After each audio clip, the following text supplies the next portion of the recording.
Thank you very much.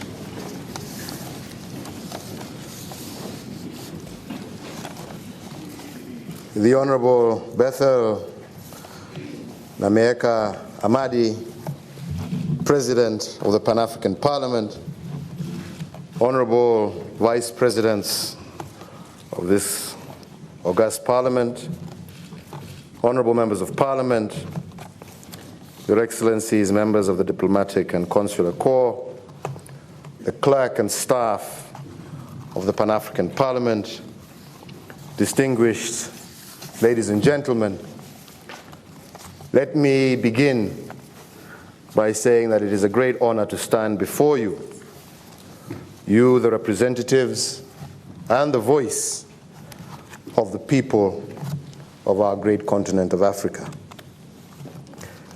Let me, at the very onset, state that we do not only support the great work that you do, but recently, our National Assembly did pass the protocol and ratified the protocol of the Pan-African Parliament, and I, myself, will have the proud honor very shortly of signing the protocol, and as thus making Kenya the second country after Mali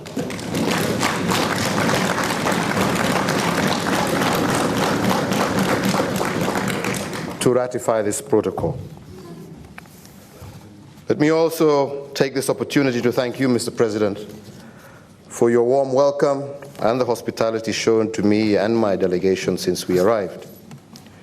Indeed, it is wonderful to be back in this beautiful country and to remember that South Africa's story is also Africa's story, a struggle against oppression, crowned ultimately by a glorious victory. Honorable members, I stand here today not just as head of state of Kenya, but also as an African who shares your dream of a united and prosperous continent, free of the shackles of poverty and conflict. Like you, I am certain that for all the challenges we face, Africa will confound the pessimists, and we will achieve the prosperity, the freedom, and the dignity that our birthright entitles us to. The omens are good, and these are the most promising times for our continent since our elders won independence for us some 50 years ago. Let me at the very onset, however, stress that the path to Africa's renaissance does not pass through our past. Our renaissance rests on our accepting that our history, no matter how ugly it may be at times, is sealed. To borrow from Albert Luthuli, and I quote, "Let me invite Africa to cast her eyes beyond the past. Ours is to honor the past and to look to the future," end of quote. So let me take a moment to remember those who came before us, those who laid the foundations on which we build today. Across the years, we still hear the voices of the great Pan-Africanists, Dubois, Luthuli, Nkrumah, Nyerere, Kenyatta, Kaunda, and of course, a son of this soil, Nelson Mandela.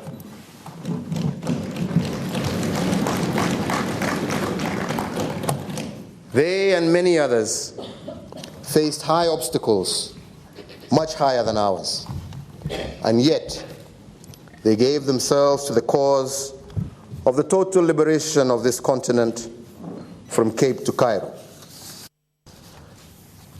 They learned and taught a very hard lesson, that we Africans can either put aside our differences and find common ground on which to build our future together, or we can remain divided, in which case we will be dominated by the very same pitiless forces that once enslaved us.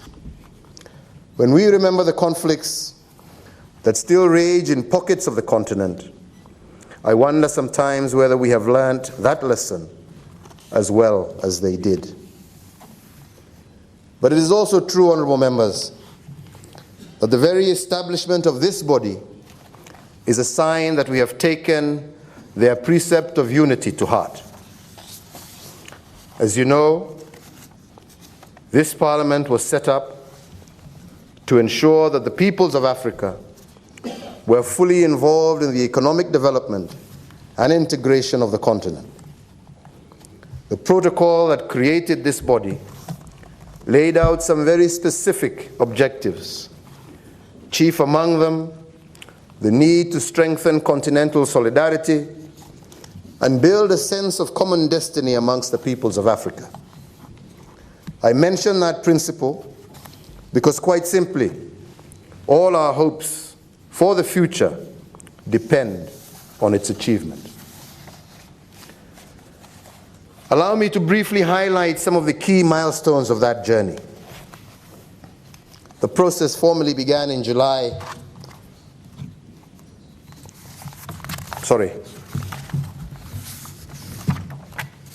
In truth, we have talked for far too long about the need for solidarity, both to seize the opportunities before us and to confront the internal and external forces that hold back our progress. It might be better if, instead of preaching the gospel of solidarity one more time, a brother shares his experience with you for the journey of solidarity and integration in East Africa and what lessons this has taught us. Allow me to briefly highlight some of the key milestones of that journey in East Africa. The process formally began in July of 2000, together with the other 4 current members, namely Tanzania, Rwanda, Uganda, and Burundi. We undertook to establish 4 things: a customs union, a common market, a monetary union, and ultimately a political federation.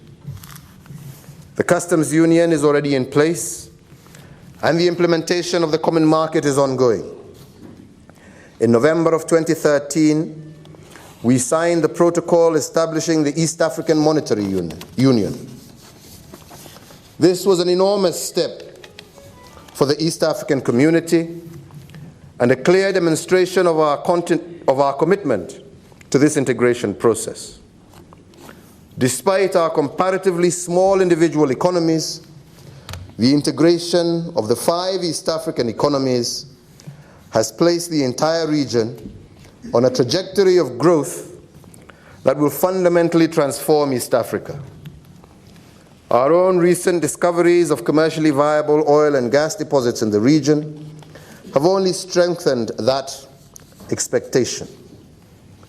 To bolster growth, we have undertaken joint infrastructure projects to support trade, investment, and the free movement of our people across the region, as well as goods and services. Our One Area Network project means that there are no longer roaming fees on mobile telephony in the region. Our common tourist visa means easier access to the entire region by visitors, and the use of national identity cards and student identity cards ensures that our people's movement is not hindered, and harmonizing of university fees and ultimately curriculums will ensure a standardized level of tertiary education. This, I believe, is an unstoppable path to transformation and integration of our region. As you well know, regional integration is fraught with challenges, misunderstandings, as well as pitfalls. We know what it is to be faced with divisions of creed and culture, We know what it is like to be faced with the fires and fears that fire xenophobia. We know what it is like to face the legacies of violence and hatred. But we have learned that history holds us together and that the benefits of working together are far more important than our divisions. It is not immodest to say that we have exceeded the expectations, not just of our critics, but also of our supporters. We in East Africa owe that success to our common resolve and our blunt refusal to be divided. Honorable members, the same trends that we see in East Africa play out on a far larger scale across the world. We live in an increasingly interconnected planet. All around us, we see and feel the powerful effects of globalization. These new dynamics present us with a set of new challenges that demand from us fresh thinking, if only because many of the institutions, programs, and strategies on which we rely today were created for a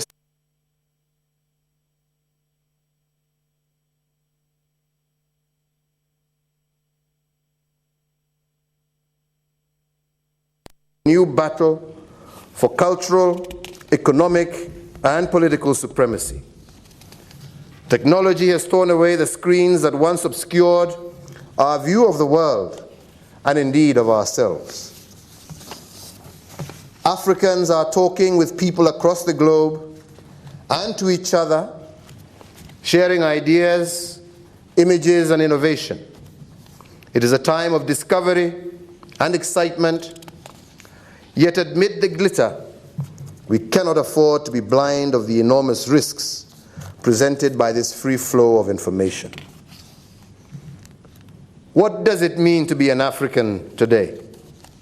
Have we accepted and internalized the narrative that Africa is a hopeless continent of disaster and death?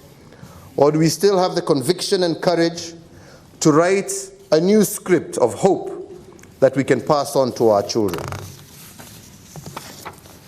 The question that I am asking is, will globalization work for Africa in the long run, or will it work against us? Will it mean justice for all, or will it simply reinforce the disadvantaged position to which our continent has been confined for decades? If indeed Africa is to benefit from the global advancements in science and technology, then those of us who have the privilege and responsibility of leadership must lead with a clear sense of purpose. Our governments and institutions at the national, regional, and continental levels need to operate strategically and with dogged determination to serve the interests of the people of Africa. More pointedly, the future of our continent cannot be left to the good graces of outside interests. Dependence on giving at the good graces only of outside interests. Dependency on giving that appears to be charitable must end. Foreign aid, which so often comes with terms and conditions that preclude progress, is not an acceptable basis for prosperity and freedom, and it is time to give it up.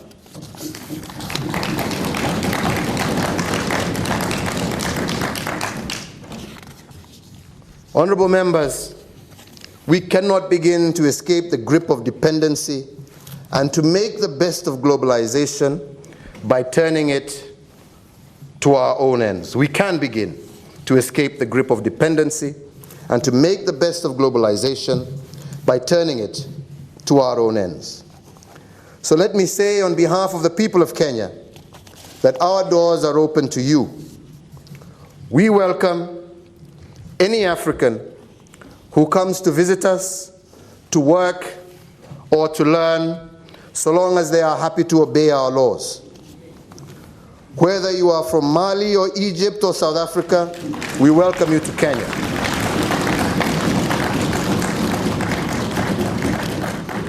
As we have stated, and I have stated severally in the past, Kenya is happy on a reciprocal basis to issue our African visitors with visas on arrival at our ports of entry.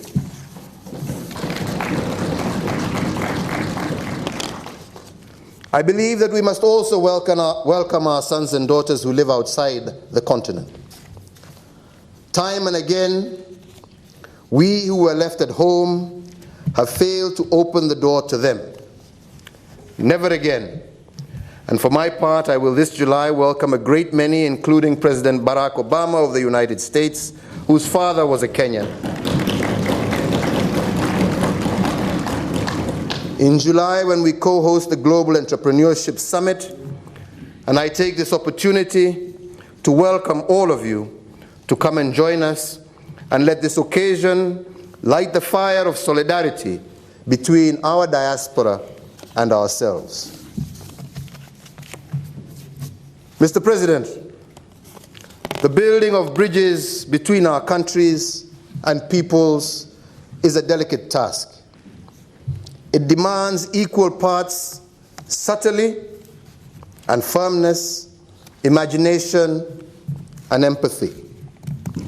It is these virtues on which we must rely in order to resist at all costs the worrying trends of religious, ethnic, and xenophobic conflicts that we see flaring up in different pockets of our great continent. And it's important I repeat that again.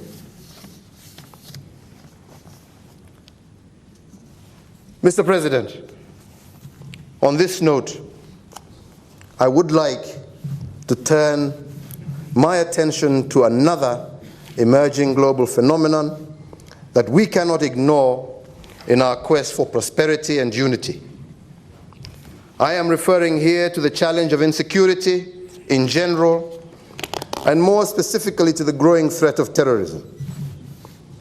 For us in Kenya, terrorism matters, and vulnerability in this regard makes it imperative for us to forge close ties with our neighbors and to be attuned to developments relating to this threat in other parts of the world. The radicalization of young people extends beyond national or even continental borders. This fluid challenge requires unfailing solidarity between our states and a joint action plan between our national and regional levels. And this solidarity cannot be achieved if we do not break away from the artificial boundaries created by our colonial masters. Honorable members, there cannot be a good reason why it is easier for us to trade with Asia, Europe, and the Americas rather than with our own fellow Africans. We have ended up as a source of raw materials, exporting jobs that justifiably belong to our youth. This must come to an end. Africa must use her resources to create jobs for our own young people. Africa must significantly open her markets to African products in order to promote this ideal. That process can only be achieved if we start by opening up our borders to each other. We must open our eyes to the potential of unity. We must lose the fear of parochial and narrow thinking in which we see ourselves as competitors or rivals. Ladies and gentlemen, this is the sure way of us to industrialize our continent and to create hope for our young people. It is through the creation of this hope that we will put an end, and a permanent end, to the risks of insecurity and terrorism that comes from radicalizing our youth. We must incorporate our youth in our development agenda. We must open our boundaries in order to be able to industrialize our continent, in order to be able to create the jobs that our young people desperately need. Ladies and gentlemen, as I conclude, let me say that our potential as an African continent will also never be fully accomplished if we do not acknowledge and incorporate our women into our development agenda.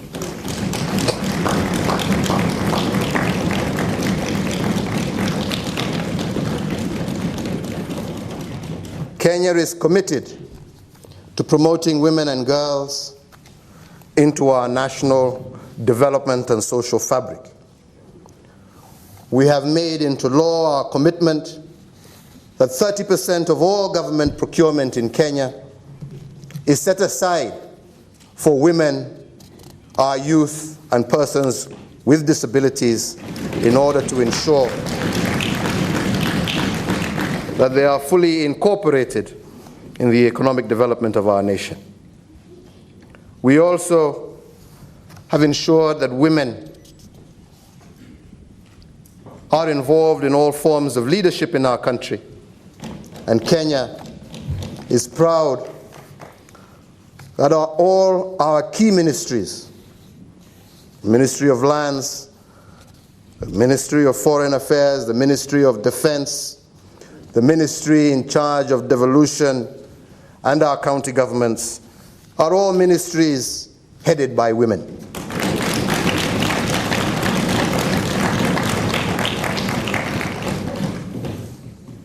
This is a commitment that we have made, and we join our African brothers and sisters in calling for the full inclusion of women in the development agenda of this continent.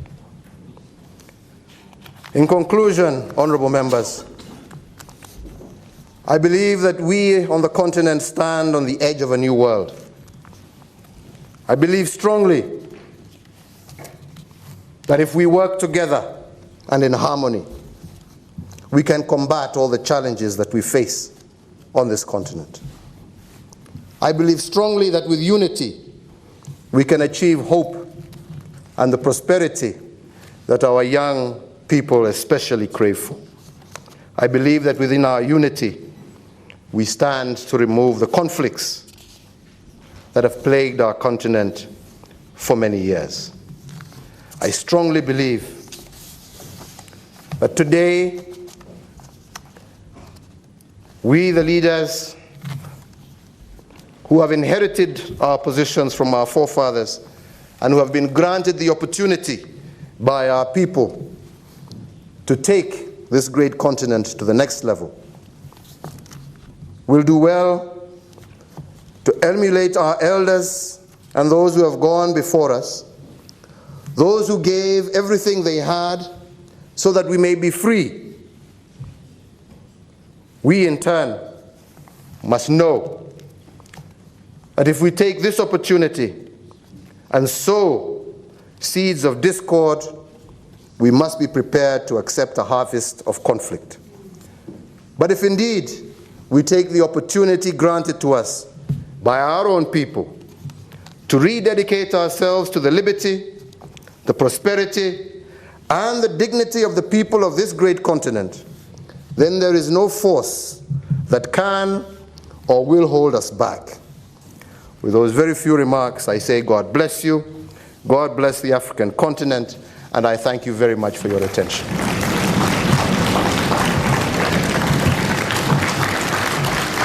Thank you.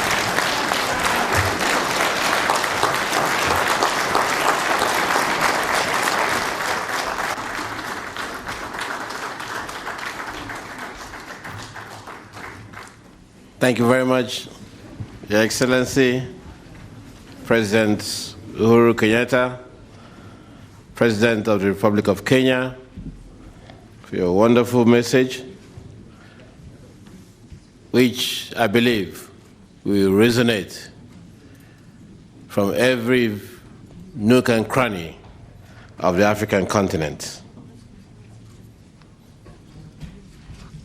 Your message is a message of hope, a message that Africa is rising, a message that the future of the African continent will depend on the work that we do today. We thank